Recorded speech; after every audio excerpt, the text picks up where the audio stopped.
mereka berdiri, wa qu'udan ketika mereka duduk, wa ala junubihim ketika mereka berbaring. Tapi mereka tidak hanya berzikir, wa yatafakkarun, mereka berpikir. Keseimbangan inilah yang mesti ada di kampus.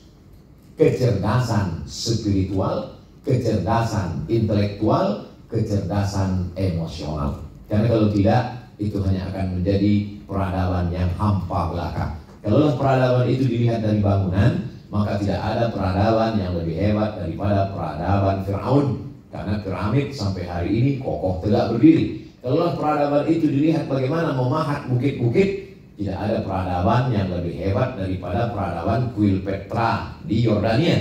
Karena mereka mampu watan itu dan minal jibali buyuta. Kamu bisa memahat gunung-gunung itu menjadi bangunan yang kokoh, cantik dan indah.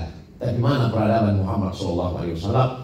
Ketika kita melihat replika tempat tidur Nabi, meleleh air mata jamaah ketika masuk dalam museum samping Masjid Nabawi, melihat rumah Nabi yang penuh dengan kesederhanaan. Tapi beda antara tangisan intelektual dengan tangisan jamaah yang biasa. Seorang intelektual menangis. Kenapa Bapak Profesor menangis? Karena ternyata yang menyelamatkan dunia alam semesta dari kehancuran adalah orang yang dulu tidur di atas pelepah korma itu, Pak Ustaz. Tapi jamaah lain ditanya, kenapa ibu menangis? Uangku sudah habis belanja beli ceret kuning, Pak Ustaz. Yang kita inginkan adalah tangisan seorang yang merenung dengan perenungan dan pemikiran yang mendalam. Oleh sebab itu maka kampus lagi-lagi mencetak. Kampus ini akan mengeluarkan para sarjana, para peternak, para orang-orang yang berkecimpung dalam dunia medis, mereka yang ahli dalam bidang entrepreneur, tapi tetaplah akhir dari puncak kehidupannya. Sekarang kita sedang berhadapan pada generasi milenial yang hidupnya simple saja. Setelah ini dia dapat uang, kerja, rumah, kendaraan, nikah, punya anak, liburan, selesai. Selalu saya bagikan kertas ke anak-anak muda. Coba tulis apa perjalanan hidup kalian ke depan. Selesai ini kerja, dapat gaji, beli rumah, beli kendaraan, nikah, punya anak, selesai. Saya bilang kalau hidup kalian cuma begitu, apa beda kalian dengan kucing? Apa beda kalian dengan emas koki yang ada di akuarium, pagi, petang, makan, punya kehidupan, setelah itu mati listrik, habis oksigen, mati. Selesai. Ada visi misi yang lebih besar daripada ini. Apa dia? Menyelamatkan alam semesta. Kalaulah dulu orang Islam itu tidak punya visi misi menyelamatkan alam semesta, mereka pasti akan tetap saja sholat sunat tasbih, sholat sunat duha, berzikir, baca Quran di Taman Raudhah, menunggu malaikat maut datang, hidup selesai.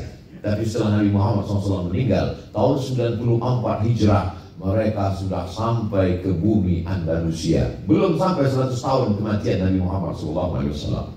Maka naik ke atas Madinah, naik ke atas negeri Syam, Yordania, Suriah, Lebanon, Palestina, menyeberang Laut Merah, masuk ke Mesir.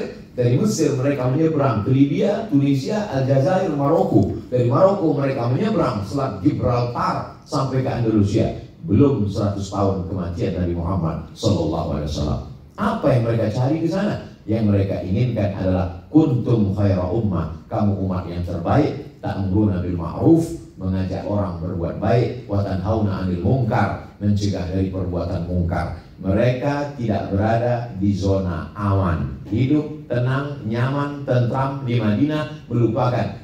Karena dalam Islam diajarkan man dalla 'ala khairin falahu mithlu ajri fa'ilihi, siapa yang mengajak kepada kebaikan, dia mendapatkan pahala yang sama. Dipukul ombak, dihempas gelombang dari Yaman, sampailah mereka ke Sulawesi, sampai ke Kalimantan, sampai ke Papua. Apa yang mereka cari? Kalau hanya kehidupan, negeri Yaman sama dengan kehidupan yang ada di Sulawesi dan Papua, sama dengan yang ada di Sumatera. Lalu yang mereka cari itu apa? Mereka ingin menebarkan hidup mereka anggap sebagai persinggahan. Di tempat singgah sementara itu, mereka ingin menebarkan kebaikan-kebaikan. Saya singgah sejenak di Universitas Hasanuddin, diberikan mikrofon untuk berbicara, tapi bicara saya ini kalau ada yang melihat kenapa Ustaz Abu Somad tidak seperti biasanya, tentu beda bicara depan profesor-profesor ini. Bangkit juga grogi juga. Oleh sebab itu tadi saya lihat jam, saya awali pukul 4.15, maka saya akan akhiri pukul 5 kurang 15, 30 menit. Karena biasa saya ceramah 60 menit. Tadi di Masjid Agung Sidrap 60 menit. Kalau di depan profesor itu cukup 30 menit karena kepala mereka sudah penuh. Bapak Ibu yang dimuliakan Allah Subhanahu wa taala, poin pertama saya bicara tentang silaturahim, poin kedua saya bicara tentang kampus kombinasi antara jami dan jamiah, antara kecerdasan intelektual dengan spiritual dan emosional. Yang terakhir, yang ketiga, yang terakhir adalah bahwa ketika kita sudah berkata asyhadu an la ilaha illallah wa asyhadu anna muhammadar rasulullah, saat itu setan sudah putus asa untuk menggoda kita. Dia tidak lagi goda kita untuk menyembah dia, karena kita sudah katakan tiada Tuhan selain Allah. Walakin fit tahrish, tapi dia tanamkan permusuhan, gesekan, clash. Kata pepatah orang Melayu, sedangkan telur ayam disangka lagi tersentuh, apalagi hati manusia. Oleh sebab itu ada terjadi clash komunitas-komunitas. Saya alhamdulillah sudah banyak bertemu dengan komunitas-komunitas. Ada namanya komunitas hijabers, ada namanya komunitas bikers subuhan, ada namanya komunitas paskas, pasukan. Saya sangka pasukan khusus, rupanya pasukan amal soleh ngumpul beras. Macam-macam komunitas saya sudah jumpa.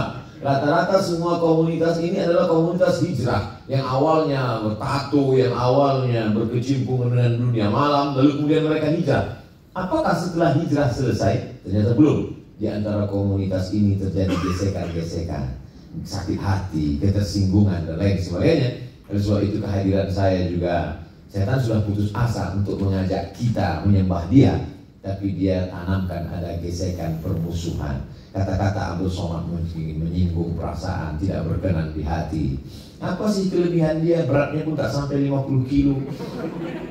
Lebih dulu kami, Ustaz Somad berapa lama di Mesir? Kami yang lebih lama. Kami lebih lama di Kairo daripada Ustaz. Bapak, saudaraku, kalau cerita lebih lama di Timur Tengah, onta lebih lama lagi. Oleh sebab itu maka kita tidak bicara itu, karena ketika kita merasa diri kita lebih, kita akan merasa sakit hati melihat orang yang lebih. Tapi kalau kita merasa diri kita paling rendah, paling bawah, di saat itulah kita tidak bisa lagi. Kenapa? Karena tidak ada lagi yang lebih rendah daripada tanah. Dan filosofi seorang muslim, dia menempelkan yang paling tinggi ke tempat yang paling rendah. Di saat itu dia katakan subhana rabbiyal a'la wa bihamdi. Saya tidak ingin menyinggung perasaan orang, sebab saya dimanapun berada, saya selalu merasa adalah seorang sahabat yang sedang menjenguk sahabat-sahabatnya. Saya datang ke Sulawesi Selatan, saya adalah sahabat, saya adalah junior, saya adalah adik kelas yang sedang datang bersilaturahim kepada sahabat-sahabat saya. Oleh sebab itu saya tidak pernah menggurui, saya tidak pernah menceramahi. Lalu kenapa akhirnya Ustaz ceramah juga? Karena dikasih mikrofon tak boleh ditolak. Yang ada itu tolak bala, tolak mikrofon tak ada.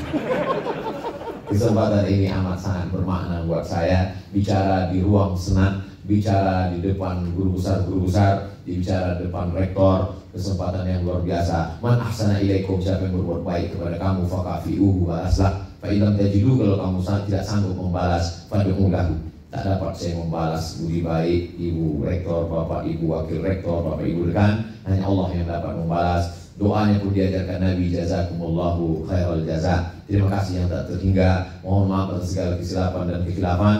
Sampai akhir zaman, insya Allah sekali jaya, Universitas Hasanuddin tetap jaya sampai akhir dunia, insya Allah. Amin. Ya, terima kasih. Mohon maaf. Wassalamualaikum warahmatullahi wabarakatuh.